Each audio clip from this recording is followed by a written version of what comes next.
Good morning मेरी प्यारी सभी यूट्यूब फैमिली। बिना कुकिंग ब्लॉग्स में आप सभी लोगों का बहुत बहुत स्वागत है। और एकदम झटपट बनकर तैयार होगी हमारी आज की चकली, क्योंकि ये जो चकली है ना हम लोग तुरंत बनाकर तैयार कर सकते हैं और इसमें बिल्कुल भी टाइम नहीं लगता है। और आप लोगों ने बहुत सारी चकली की रेसिपी ज़रूर देखी होगी, लेकिन जो आज मैं आप लोगों के साथ में शेयर करने वाली हूँ चना दाल की चकली। चना दाल की चकली आपने पहले कभी नहीं बनाकर खाई होगी, लेकिन आज जो रेसिपी देखेंगे ना तो एकदम हटकर और नई होने वाली है। इसलिए रेसिपी को ज़रूर से ज़रूर पूरा देखिए और झटपट जब भी बनाने का मन हो तो आप बनाकर तैयार कर सकते हैं।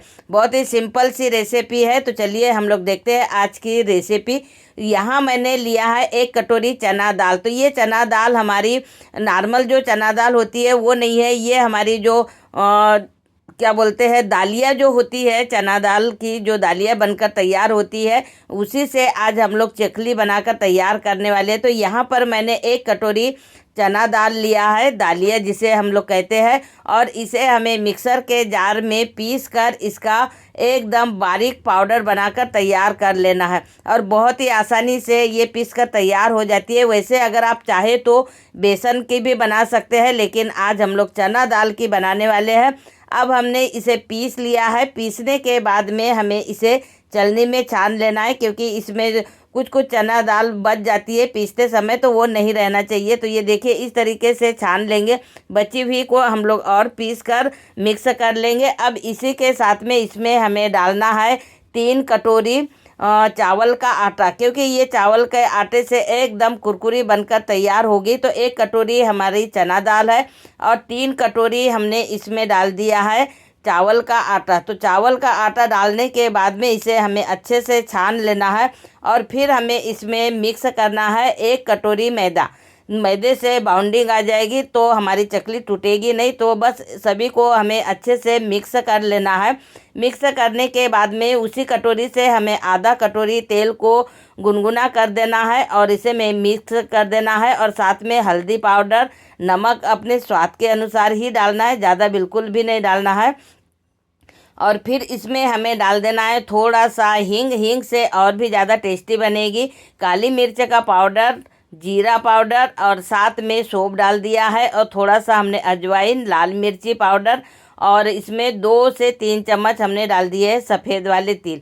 बस सभी को हमें अच्छे से मिक्स कर लेना है। और मिक्स करने के बाद में हमें थोड़ा सा गुनगुना पानी करना है, लेकिन मिक्स हमें अच्छे से करना है, खस्ता हो जाना चाहिए।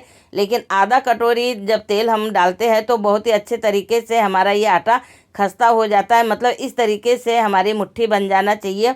तो ये हमारा आटा खस्ता हो चुका है और कुनकुना ही पानी भी हमें गर्म करना है, क्योंकि हम लोग इसे भपा नहीं रहे हैं, तुरंत ही हम लोग बनाकर तैयार करने वाले, इसलिए कुनकुना पानी करके हमें इस आटे को लगाकर तैयार करना है। अब आटा हमें बहुत ही ज़्यादा टाइट नहीं रखना है, एकदम सॉफ्ट आटा रखना है।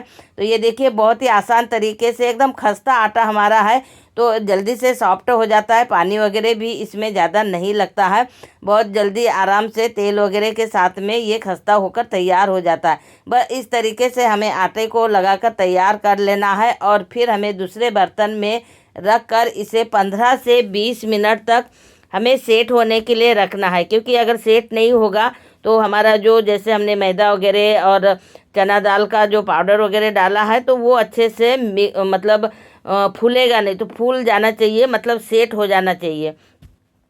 15 से 20 मिनट के बाद में हम लोग इसे खोल कर देखेंगे, बहुत ही अच्छे से फूल कर ये तैयार हो चुका है। और अब हम लोग चलते हैं अगली प्रोसेस की ओर।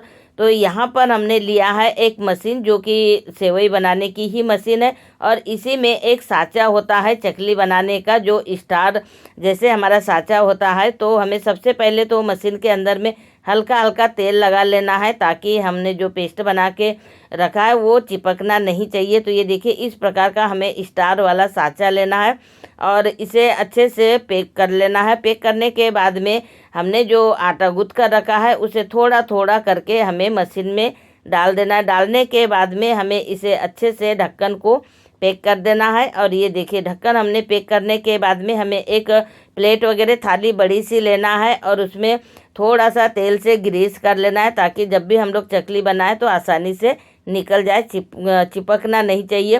वैसे चिपकती तो नहीं है। और इस तरीके से हमें सारी चकली बनाकर तैयार कर लेना है। तो ये देखिए मैंने कुछ चकलियाँ बनाकर यहाँ पर तैयार की है। अब हम चलते हैं इसे फ्राई करने के लिए, क्योंकि कई बार कई लोगों का कमेंट होते हैं कि आप बनाते हैं लेकिन तल कर नहीं दिखाते हैं कुरकुरी बनी है या नहीं। तो ये सारी चीज़ें मैं परफेक्ट तरीके से आप लोगों को बताने वाली हूँ।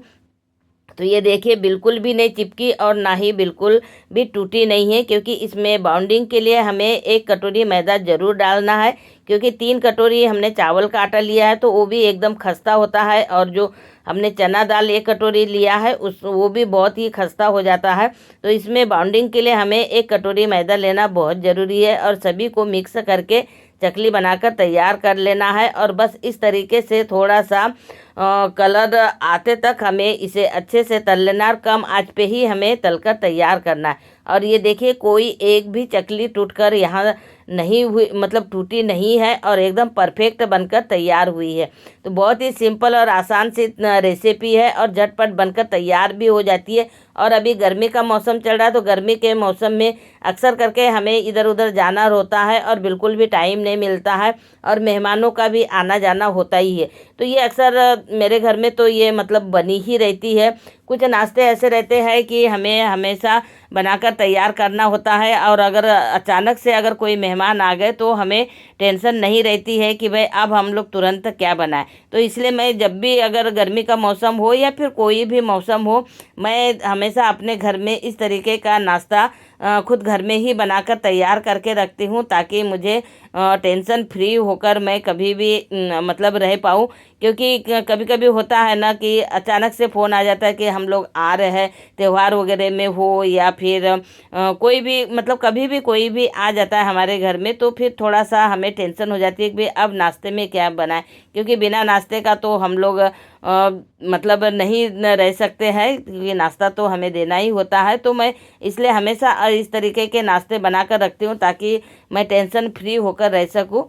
तो बहुत ही सिंपल सी रेसिपी आज मैंने चकली की आप लोगों के साथ में शेयर किया है। और ये हमारे थोड़े से स्नैक्स है, ये मैंने मैदे के ही बनाए हैं और ये मीठे वाले हैं और बहुत ही खस्ता बनकर ये भी तैयार हुए हैं।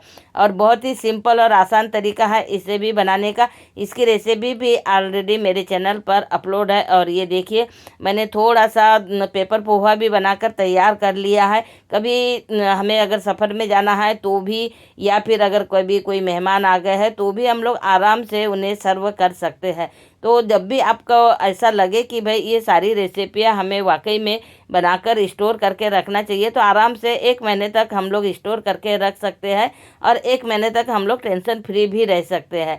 तो आप लोगों को मेरी ये रेसिपियाँ कैसे लगी कमेंट करके ज़रूर बताइए। और आप मेरे चैनल पर पहली बार आए तो चैनल को ज़रूर सब्सक्राइब कीजिए, क्योंकि ऐसी नई नई और एकदम सिंपल आसान तरीके से बनने वाली रेसिपियाँ मैं आप लोगों के साथ में हमेशा शेयर करते रहती हूँ। और आप लोगों का प्यार और सपोर्ट भी मुझे बहुत ज़्यादा मिलता है। इसी की वजह से मैं मोटिवेट होकर आप लोगों के साथ में सारी रेसिपियाँ जो मैं सिंपल तरीके से बनाती हूँ आप लोगों के साथ में शेयर करते रहती हूँ।